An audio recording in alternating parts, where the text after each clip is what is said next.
അപ്പോൾ പലപ്പോഴും കൗമാരപ്രായക്കാർക്ക് ഈ ഒരു വ്യത്യാസവുമായിട്ട് ശീലിച്ച് വരാനായിട്ട് കുറച്ച് ചിലപ്പോൾ ഒരു സമയം പിടിക്കും. ഈ ശരീരത്തിലുണ്ടാകുന്ന മാറ്റങ്ങൾ, മനസ്സിലുണ്ടാകുന്ന മാറ്റങ്ങൾ, വളരെയധികം മൂഡ് സ്വിങ്സ് ഇവർക്കുണ്ടാകാൻ സാധ്യതയുണ്ട്. പെട്ടെന്ന് ദേഷ്യപ്പെടുക, പെട്ടെന്ന് കരച്ചിൽ വരിക, ചെറിയ ചെറിയ കാര്യത്തിനൊക്കെ ഇമോഷണൽ ആകുക. അങ്ങനെ കൗമാരപ്രായക്കാർക്ക് അവരുടേതായിട്ടുള്ള ചില മാനസിക സ്ഥിതിവിശേഷങ്ങളുണ്ട്. അതുതന്നെയല്ല, അവർക്ക് ഈ കുട്ടിയാണോ എന്ന് ചോദിച്ചാൽ കുട്ടിയല്ല, എന്നാൽ വലുതാണോ എന്ന് ചോദിച്ചാൽ വലുതുമല്ല. അപ്പോൾ രണ്ടിൻ്റെയും മധ്യത്തിൽ നിൽക്കുന്നതാണ്. കുട്ടികളുടേതായിട്ടുള്ള ചില പ്രത്യേകതകൾ കാണും, എന്നാൽ അവർ പൂർണ്ണമായിട്ട് വളർന്നോ അതും ഉണ്ടാവില്ല.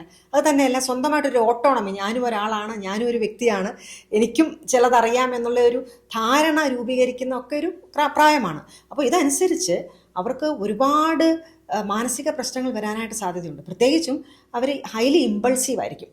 ഹൈ റിസ്ക് ബിഹേവിയറിലൊക്കെ എന്തും ഏതും പരീക്ഷിക്കാനുള്ളൊരു ത്വര അവർക്കുണ്ടാവും. അതുകൊണ്ടാണ് കൗമാരപ്രായക്കാർ ഈ ലഹരിയിലേക്കൊക്കെ തിരിയാനുള്ളൊരു സാഹചര്യം ഉണ്ടാകുന്നത്. ചെറിയ ചെറിയ കാര്യങ്ങളാണെങ്കിലും അവർക്ക് ആ ഒരു ത്വര ഉള്ളതുകൊണ്ട്, ഇമ്പൾസ് ഉള്ളതുകൊണ്ട് അത് പരീക്ഷിക്കാനും അത് പരീക്ഷിക്കപ്പെടാനും ഒക്കെയുള്ളൊരു വ്യഗ്രത അവർക്ക് വരുന്നു. അപ്പോൾ പല തരത്തിലുള്ള പ്രശ്നങ്ങൾ അവർക്കുണ്ടാകാൻ സാധ്യതയുണ്ട്.